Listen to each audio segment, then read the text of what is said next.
Hola a todos, Dios les bendiga ricamente. Aquí estamos en continuación con el estudio en la carta a los Gálatas. Dios les bendiga, gracias por acompañarnos. Es mi oración a Dios que podamos aprender algo, ¿no? Que estemos siendo edificados en la palabra de Dios. Ese es el único propósito de este ministerio.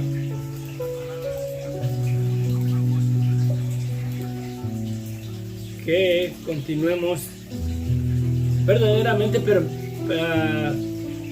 permaneciendo en la fe y creciendo en el conocimiento de la palabra de Dios, en la verdad de quién es Dios y en la verdad de quién es nuestro Señor Jesucristo y la esperanza viva que tenemos en Él.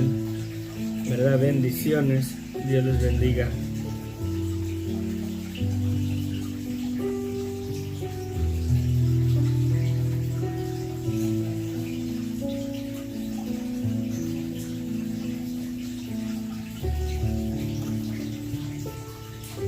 Bueno, vamos a empezar. Padre bendito, gracias Señor, te damos en esta mañana, Señor. Ayúdanos, te pido Señor que nos ayudes con tu Espíritu Santo, Padre. Y nos guíe en el propósito para el cual tú nos lo has dado, Señor. Para guiarnos a toda verdad.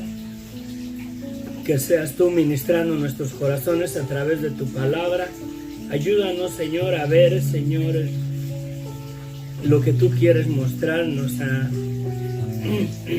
a instruirnos, a guiarnos, a enseñarnos a través de tu palabra, Señor. Te lo pido, mi Dios, en el nombre de Cristo Jesús. Amén. Amén. Les decía Pablo en el estudio anterior que les llama la atención a los Gálatas, porque se han levantado falsos profetas, se han levantado maestros, se han levantado creyentes judíos, pero que comenzaron con otras doctrinas, comenzaron a aferrarse a que no podían ser salvos si no guardaban la ley, si no seguían las costumbres del judaísmo. Y María, bendiciones, Dios le bendiga. Gracias, sí, amén, otro día. Y les llama la atención y les dice Pablo, ¿verdad? Pablo, cuando le llegó la noticia de lo que estaba pasando en Gálatas,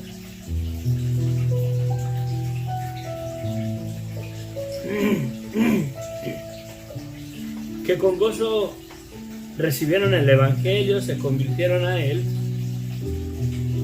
pero después comienza a ver otras cosas que no les enseñaron o que no les enseñó Pablo, y les manda en su carta y les llama la atención y les dice: estoy maravillado de que tan pronto se hayan alejado del que los llamó por la gracia de Cristo para seguir un evangelio diferente. No que haya otro evangelio, sino que hay algunos que perturban, quienes pervierten el evangelio de Cristo. Mas si a nosotros o un ángel del cielo les anunciare otro evangelio diferente del que les hemos anunciado, sea anatema. Como antes hemos dicho, también ahora lo repito. Si alguno os predica diferente evangelio del que habéis recibido, sea anatema. Pues busco ahora el favor de los hombres o el de Dios, o trato de agradar a los hombres. Pues si todavía agradara a los hombres, no sería siervo de Cristo. También es posible que cuestionaban su apostolado, y vuelve a confirmar aquí nuevamente, ¿verdad?, la autoridad o su apostolado, ¿verdad?, de dónde lo recibió. Seguimos en el capítulo 1, versículo 11, dice: mas os hago saber, hermanos, que el evangelio anunciado por mí no es según hombre. O sea, a mí no me lo enseñó hombre alguno, ¿verdad? Pues yo no lo recibí ni lo aprendí de hombre alguno, sino por revelación de Jesucristo. Acuérdense que cuando él iba camino a Damasco, le apareció el Señor y con una luz que le resplandeció y una voz del cielo que le dijo: Saulo, Saulo, ¿por qué me persigues? Y le dice el apóstol Pablo, cuando era Saulo de Tarso: ¿quién eres, Señor? Y él le dice: yo soy Jesús, a quien tú persigues. Entonces, verdaderamente Pablo tuvo un encuentro con el Señor directamente, ¿verdad? Y fue el Señor quien lo mandó y le dijo que le era necesario, que él le iba a enseñar cuánto iba a padecer por causa de el nombre de Cristo. Y así fue. Entonces es verdad que Pablo recibió el Evangelio por una revelación directa de Jesucristo, y el inicio de esa revelación fue cuando Jesucristo se le aparece en el camino, cuando Saulo de Tarso va a la ciudad de Damasco con cartas autoritarias que le dieron los líderes religiosos, los sacerdotes en Jerusalén, para que metiera en la cárcel a todo aquel de este camino, a todo aquel que se andaba convirtiendo a Jesucristo, a todo aquel que estaba aceptando el Evangelio. Y en ese camino verdaderamente la vida de Pablo fue transformada. Y aquí les recuerda, dice: porque ya habéis oído acerca de mi conducta en otro tiempo en el judaísmo, que perseguía sobremanera a la iglesia de Dios y la asolaba.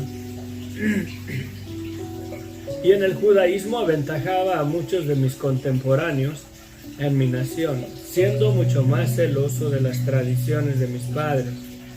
Pero cuanto agradó a Dios, que me apartó desde el vientre de mi madre y me llamó por su gracia, revelar a su Hijo en mí, para que yo le predicase entre los gentiles. No consulté enseguida con carne y sangre, o sea, no consulté con ninguna persona, ni subí a Jerusalén a los que eran apóstoles antes que yo, sino que fui a Arabia y volví de nuevo a Damasco. Miren esta declaración que Pablo hace, dice: por cuanto agradó a Dios, que me apareció, que me apartó desde el vientre de mi madre y me llamó por su gracia. Esta declaración que dice aquí: me apartó desde el vientre de mi madre, verdaderamente vemos que Pablo fue llamado ya después de que el Señor cuando se le apareció en el camino a Damasco, y vemos que no fue llamado verdaderamente desde su nacimiento, desde el vientre de su madre.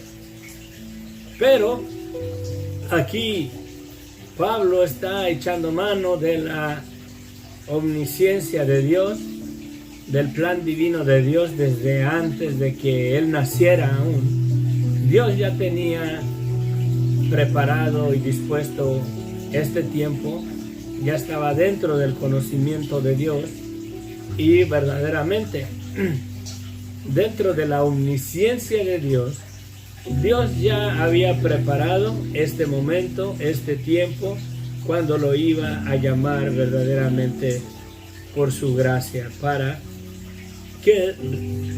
revelarle al Hijo, y también para que predicase el Evangelio a los gentiles.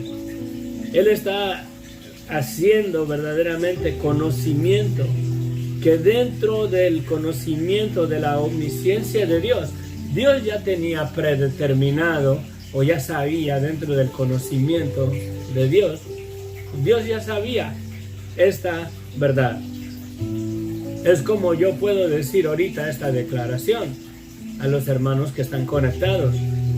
Desde el vientre de nuestra madre, Dios ya tenía en su conocimiento este tiempo que íbamos a estar estudiando la carta a los Gálatas, y que ustedes me iban a estar escuchando por medio de este video. dentro del conocimiento de Dios, la mera verdad, las cosas ya son por hechas. Lo que va a acontecer el día de mañana, el día de pasado mañana, dentro de una semana más, si es que todavía vivimos, si el Señor no viene pronto por su iglesia, Dios ya lo sabe.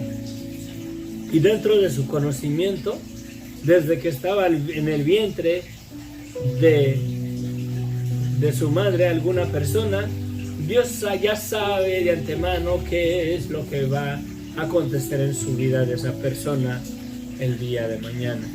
Y de eso es lo que echa mano Pablo aquí. Por eso dice que por cuanto le agradó a Dios, que me apartó desde el vientre de mi madre y me llamó por su gracia, revelar a su Hijo en mí, para que yo le predicase entre los gentiles. O sea, que dentro del plan divino de Dios ya estaba verdaderamente en el conocimiento de Dios que Él iba a predicar el Evangelio a los gentiles. De eso, por eso es que echa mano de esa parte. Elmer, Dios te bendiga. Bendiciones. Sí, debemos de considerar eso a la verdad. No es que desde el vientre de su madre lo apartó y lo llamó y vivió en el Evangelio desde la niñez, sino que dentro del conocimiento de Dios ya estaba predestinado revelarle a Jesucristo para que Pablo predicase el Evangelio a los gentiles. Y dice que no consultó con nombre alguno, sino ni siquiera subió a Jerusalén para hablar con los otros apóstoles, sino que se fue a Arabia y volvió de nuevo a Damasco. Después, pasados 3 años, fíjense, hasta los 3 años después de su conversión, subió a Jerusalén para ver a Pedro. Y permanecí con él 15 días. Pero no vi a ningún otro de los apóstoles, sino a Jacobo, o es Santiago, el hermano o el hijo de María, ¿verdad? El medio hermano de Jesucristo, se pudiera decir. Jacobo es Jacobo de aquí, es Santiago, el que escribió la epístola de Santiago. Sí, dice, sino a Jacobo, el hermano del Señor. Sí, el hermano del Señor, porque fue hijo de María. No quiero meterme en discusión. La palabra es bien clara. Jacobo, el hermano del Señor, o sea, el hermano de Jesucristo, el hijo de María. En esto que os escribo, he aquí delante de Dios que no miento. O sea, él dice que no miente en esto que escribe. ¿Y qué es lo que está escribiendo? Que verdaderamente a él nadie le enseñó el Evangelio, o sea, ningún hombre, ningún apóstol, ¿verdad?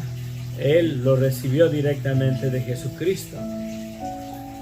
Después fui a las regiones de Siria y de Cilicia, y no era conocido de vista a las iglesias de Judea que eran en Cristo. Solamente oían decir que en otro tiempo, aquel que en otro tiempo nos perseguía, ahora predica la fe que en otro tiempo asolaba, y glorificaban a Dios en mí. Aquí vemos las cartas se escribieron varios años después de que acontecieron las cosas. En el libro de los Hechos va muy seguida, va muy continua la historia, pero gracias a Dios, por ejemplo, en esta epístola podemos ver que cuando en el libro de los Hechos Pablo sube a Jerusalén, Hechos 9:26, vamos a verlo bien rapidito, a ver.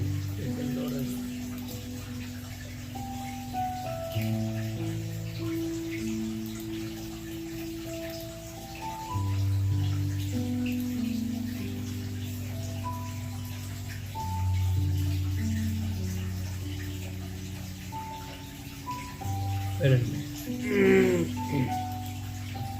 Hechos 9, 26 al 30.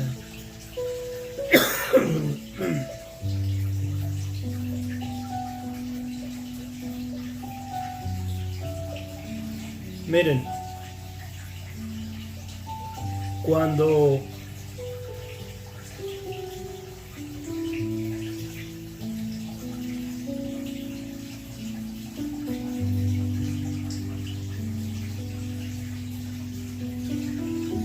se convierte, enseguida predicaba a Cristo en las sinagogas, diciendo que este era el Hijo de Dios. Y todos los que le oían estaban atónitos y decían: ¿no es este el que asolaba en Jerusalén a los que invocaban este nombre? Y a eso vino acá para llevarlos presos ante los principales sacerdotes. Pero Saulo mucho más se esforzaba y confundía a los judíos que moraban en Damasco, demostrando que Jesús era el Cristo. Pasados muchos días, los judíos resolvieron en consejo matarle. Es posible que esto después de aquí, del 22 al 23, Pablo se fue de ahí, después regresó de vuelta a Damasco después de 3 años, ¿sí? Porque después se da cuenta que lo están acechando y lo quieren matar, y guardaban las puertas de la ciudad. Y entonces los discípulos le tomaron de noche y le bajaron por el muro, descolgándole en una canasta. Y de ahí se fue a Jerusalén. Y dice, cuando llegó a Jerusalén trataba de juntarse con los discípulos, pero todos tenían miedo, no creyendo que fuese discípulo. Aquí lo podemos ver que fue todo enseguida una secuencia de que el Señor lo alcanza, lo llama a predicar el Evangelio, está en Damasco, y luego enseguida los judíos quieren matarle, y se da cuenta de eso y le bajan por el muro. Creo que esta es la segunda vez, o sea, todo esto está desde la primera vez cuando el Señor lo alcanza, pero aquí está, yo creo, un transcurso de 3 años después, que vuelve a regresar a Damasco, y es cuando lo quieren matar, lo descuelgan por el muro en una canasta y se va a Jerusalén. ¿Sí? Y ahí en el libro de los Hechos pasa muy breve, que parece que todo fue en cuestión de días, pero acá, gracias a esta carta que dice que pasados 3 años subí a Jerusalén para ver a Pedro y permanecí con él 15 días. La palabra de Dios, las epístolas, no están en orden cronológico, no es como una historia, no lleva, en muchas ocasiones no lleva el tiempo marcado de cuándo sucedieron las cosas. Lo importante es de que así acontecieron las cosas. Entonces aquí vemos que su subida a Jerusalén fue después de 3 años, ¿sí? Porque él se fue a Arabia y después volvió de nuevo a Damasco. Y cuando regresó a Damasco fue cuando los judíos lo querían encarcelar, lo querían matar, y lo descolgaron por un muro de la ciudad y se fue a Jerusalén. Transcurrió 3 años. En el libro de los Hechos pasa como que todo aconteció enseguida de que él se convirtió. Sí, pero no, lo que es principal es que así aconteció, que cuánto tiempo pasó, y eso no es lo importante. Lo importante es que así sucedieron las cosas. Pues aquí dice que vino, pero no vi a ningún otro de los apóstoles, y la razón ya no la dijo anteriormente, que los discípulos y los otros apóstoles le tenían miedo, no creían que verdaderamente fuera discípulo, por eso no muchos se juntaron con él. Esto que les escribo he aquí delante de Dios, que no miento. Después fui a las regiones de Siria y de Cilicia, y no era conocido de vista en las iglesias de Judea. que eran en Cristo solamente oían decir: aquel que en otro tiempo nos perseguía ahora predica la fe que en otro tiempo asolaba, y glorificaban a Dios. Capítulo 2. Después, pasados 14 años, subí otra vez a Jerusalén con Bernabé, llevando también conmigo a Tito, pero subí según una revelación, y para no correr o haber corrido en vano, expuse en privado a los que tenían cierta reputación el evangelio que predico entre los gentiles. Mas ni aun Tito, que estaba conmigo con todo ser griego, fue obligado a circuncidarse, y esto a pesar de los falsos hermanos introducidos a escondidas que entraban para espiar nuestra libertad que tenemos en Cristo Jesús, para reducirnos a esclavitud, a los cuales ni por un momento accedimos a someternos, para que la verdad del evangelio permaneciese con vosotros.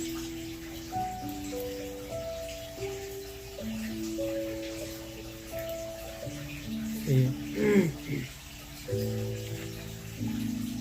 Pero de los que tenían reputación de ser algo, entre paréntesis llegamos a una sección, porque sería sin esa parte que se adherió, pero los que tenían reputación de ser algo, a mí pues, los de reputación nada nuevo me comunicaron,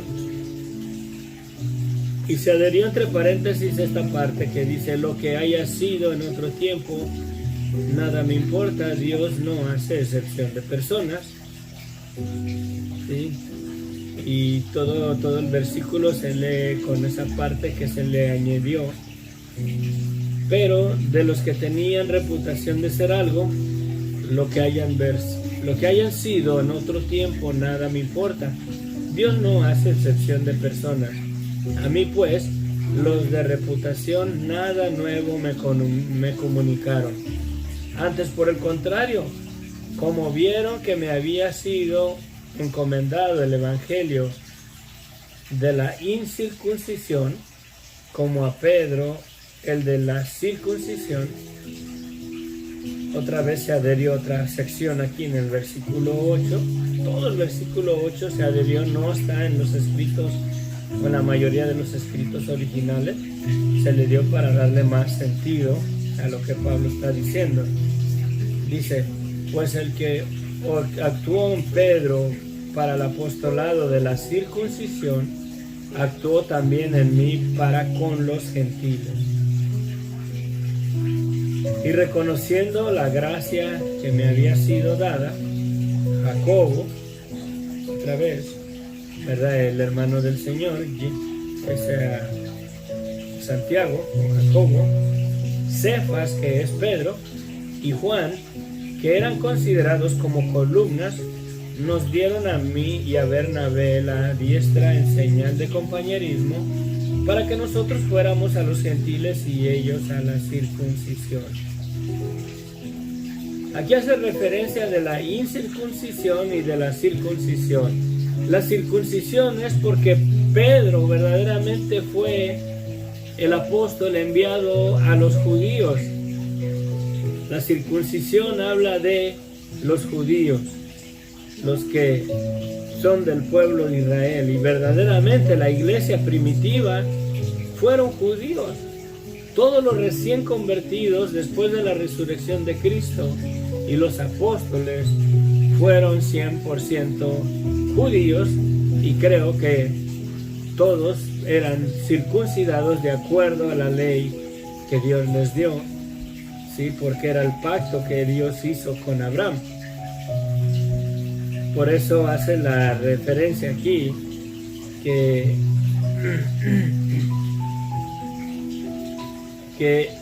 él es apóstol a los de la incircuncisión, o sea, todo aquel que no era judío, a los gentiles. Los gentiles somos tú y yo, que no pertenecemos a ninguna de las tribus de Israel. No somos judíos, no somos del pueblo, no somos de la nación de Israel, somos gentiles nosotros, y por lo cual somos de la incircuncisión, por así decirlo. Y los judíos, los que son de las tribus de Israel, son los hermanos, o son los que se refiere a los de la circuncisión. Y aquí vemos que les dieron la mano, les aceptaron su ministerio para los gentiles, y ellos se quedaron verdaderamente a predicarle a la iglesia en Jerusalén. Parece que Santiago o Jacobo, el hermano de nuestro Señor Jesucristo, fue el pastor en la iglesia de Jerusalén.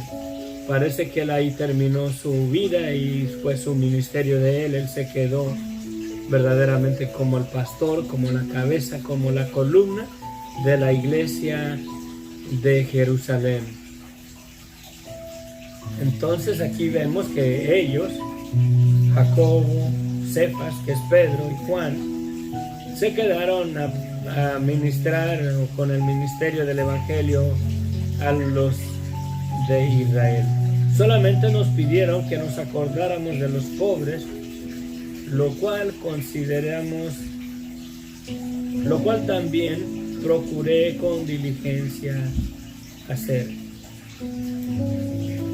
Creo que en lo que él subió después de 15 años, dice adelante, pasados 14 años subí otra vez a Jerusalén. Creo que fue ya después de sus viajes misioneros. Sí, creo que fue después de eso, cuando salió nuevamente a su segundo viaje misionero. En el libro de los Hechos no vemos tanto un marcamiento del tiempo, pero quién sabe cuántos años pasaron desde su conversión de Pablo hasta que fue arrestado y estaba prisionero en Roma. Sí, pero creo que aquí fue cuando ellos se fueron en su segundo viaje misionero.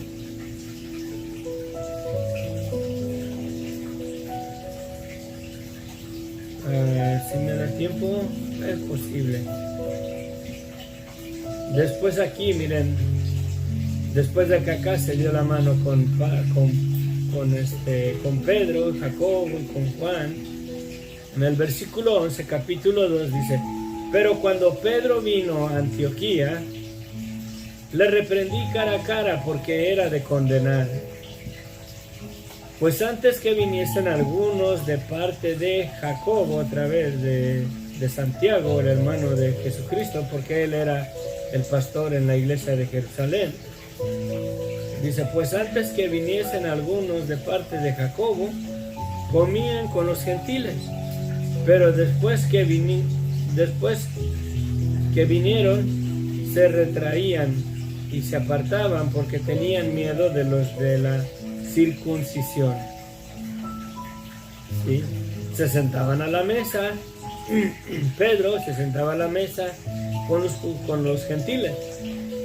Pero cuando venían algunos de la iglesia de Jerusalén que pastoreaba Jacobo o Santiago, como quieramos llamarle, es el mismo nombre, dice que se retraía y se apartaba porque tenía miedo de los de la circuncisión, y en su simulación participaban también los otros judíos, de tal manera que aún Bernabé, y Bernabé andaba con Pablo, fue también arrastrado por la hipocresía de ellos. Hasta Bernabé hacía lo mismo. Cuando llegaban los judíos, se levantaban de la mesa y no querían que los miraran comiendo con la chusma, por así decirlo. Y se levantaban y se separaban de ellos. Y se iban con los de la circuncisión, se iban a comer con los judíos. Y aún Bernabé fue arrastrado a eso. Y dice Pablo que cuando miró eso, pero cuando vi que no andaban rectamente conforme a la verdad del Evangelio, dije a Pedro delante de todos: si tú, siendo judío, vives como los gentiles y no como judío, ¿por qué obligas a los gentiles a judaizar? Nosotros, judíos de nacimiento y no pecadores de entre los gentiles, sabiendo que el hombre no es justificado por las obras de la ley, sino por la fe de Jesucristo. Nosotros también hemos creído en Jesucristo para ser justificados por la fe de Cristo y no por las obras de la ley. Por cuanto por las obras de la ley nadie será justificado. Y si buscando ser justificados en Cristo, también nosotros somos hallados pecadores. ¿Es por eso Cristo ministro de pecado? En ninguna manera. Porque si las cosas que destruí, las mismas vuelvo a edificar, transgresor me hago. Porque yo por la ley soy muerto para la ley, a fin de vivir para Dios.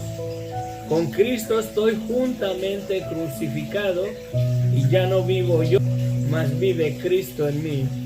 Y lo que ahora vivo en la carne, lo vivo en la fe del Hijo de Dios, el cual me amó y se entregó a sí mismo por mí. No desecho la gracia de Dios, pues si por la ley fuera la justicia, entonces por demás murió Cristo. O sea, si el hombre pudiera ser justificado por las obras de la ley, porque la obedecemos, porque la mera verdad ninguno puede, ni los judíos. Por eso Dios les dio el sacrificio de la Pascua, para que ofrecieran un cordero para perdón de sus pecados, para que sus pecados fueran cubiertos. ¿Sí? No los quitaba verdaderamente de sus vidas, solamente los cubría al ofrecer un sacrificio en el día de la Pascua. Y si verdaderamente la justicia fuera por la ley,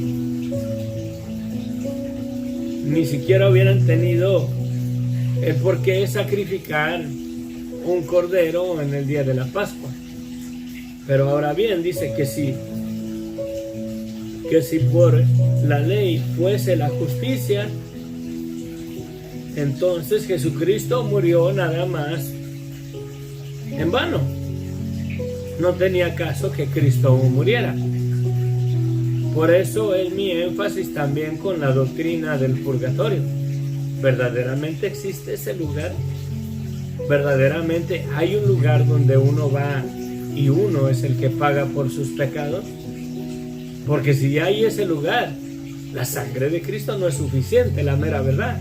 Porque ese lugar es testimonio de que la sangre de Cristo no es suficiente, de que su muerte no es suficiente para perdonar nuestros pecados. ¿Sí? ¿Verdaderamente es una doctrina de Dios? ¿O es una doctrina de hombres sin entendimiento, con la conciencia empedernida en su maldad, en su pecado, que reconocen que aún creyendo en Jesucristo, en su muerte y en su resurrección, todavía pecamos contra Dios? Pero tienen más su esperanza verdaderamente en el purgatorio para pagar por sus pecados, que en la sangre y en la muerte de Cristo, con la cual Dios nos perdonó. Es lo mismo.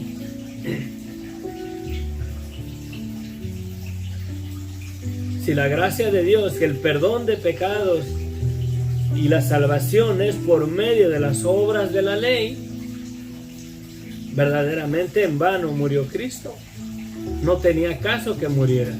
Y de la misma manera, si hay un purgatorio, tenía caso que Cristo hubiera dado su vida en la cruz del Calvario, cuando todo ser humano pudiera ir ahí y pagar por sus pecados, ahí en el tormento, en el purgatorio, y ya cuando pague uno por sus pecados sale uno de ahí y entra a la vida eterna.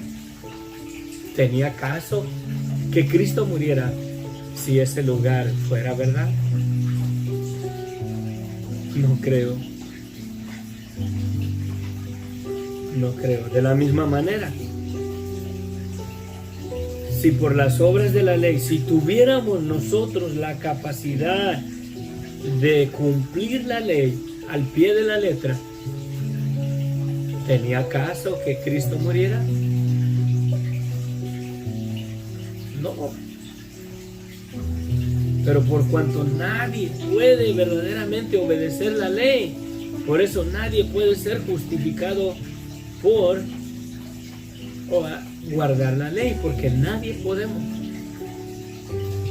Y el arrepentimiento es verdaderamente estar conscientes, convencidos de esa verdad, que aún en Cristo, la mera verdad, violamos la ley que Dios le dio al pueblo de Israel, sus mandamientos. En una ocasión, o dice uno, que la ley fue dada para el pueblo de Israel. La ley fue dada a la humanidad cuando Dios le confió la ley al pueblo de Israel, a los judíos, al pueblo de Israel. Si la ley fue pues para el pueblo de Israel, y si la ley dice no cometerás adulterio, por cuanto la ley fue para el pueblo de Israel, el mandamiento no me afecta a mí. Yo puedo cometer adulterio porque la ley no fue dada para mí. ¿Será acepta ante los ojos de Dios? La ley fue dada para toda la humanidad. Dios usó al pueblo de Israel como el testimonio de la existencia de un Dios y del testimonio de la ley y de los estatutos, para que por medio de ellos verdaderamente reconociéramos todos la maldad que hay en nosotros.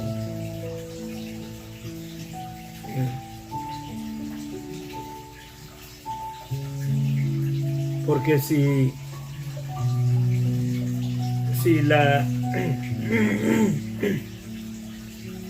caemos en lo siguiente: si los diezmos es en base a la ley para el pueblo de Israel, de acuerdo a la ley de Israel, por cuanto la ley fue dada a los judíos, pues el diezmo verdaderamente es un mandamiento específicamente para el pueblo de Israel, porque nosotros no somos judíos, no somos israelitas, y nosotros no estamos verdaderamente bajo la ley.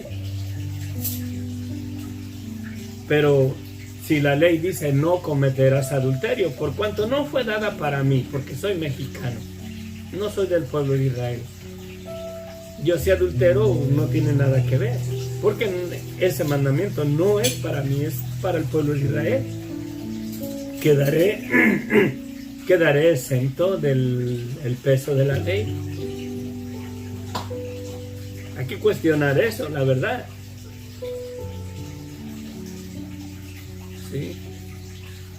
No podemos verdaderamente acomodar la palabra de Dios y unas cosas de acuerdo a mi conveniencia, de acuerdo a lo que yo creo. Porque si la ley fue dada al pueblo de Israel, el que no es del pueblo de Israel adultere, tenga dioses ajenos, mienta, levante falso testimonio contra su prójimo, no nos afecta, no es pecado para nosotros, porque para nosotros no fue dada la ley. Tengamos cuidado. Pero bueno, concluimos aquí. Más adelante la carta esta comienza con doctrinas. Aquí está narrando su posición de Pablo. Lo que es el evangelio anunciado por Pablo es del capítulo 1 hasta el capítulo 2, versículo 21. Ahorita estamos ya entrando a la fe y libertad cristiana, capítulo 3, hasta el capítulo 5, versículo 15.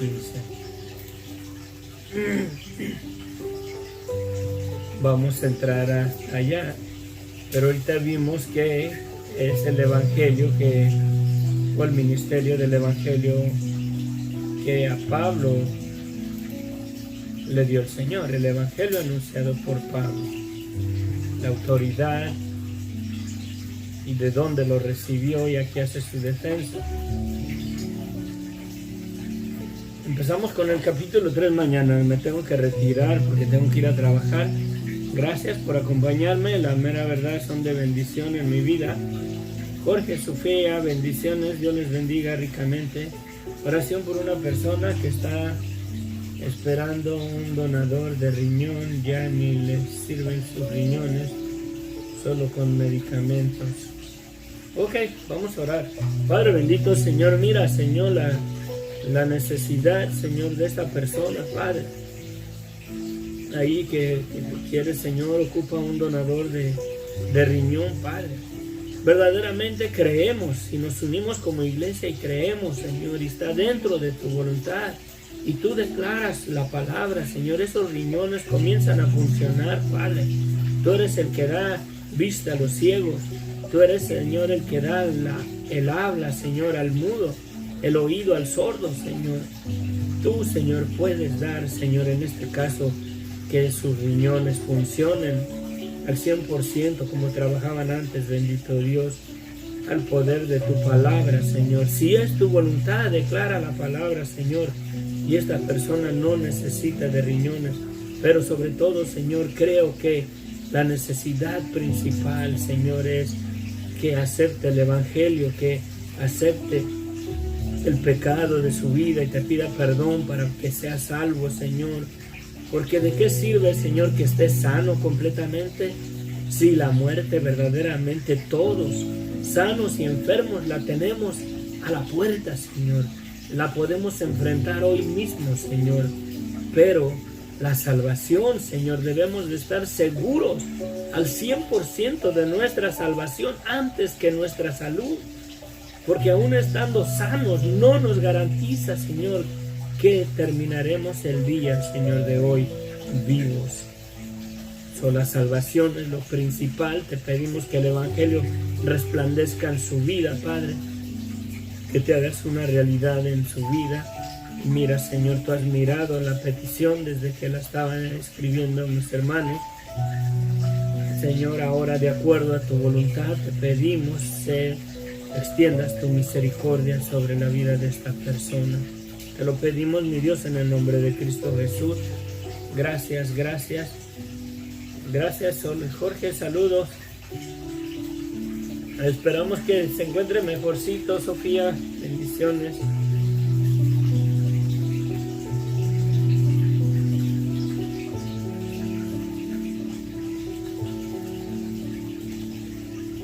Bendiciones.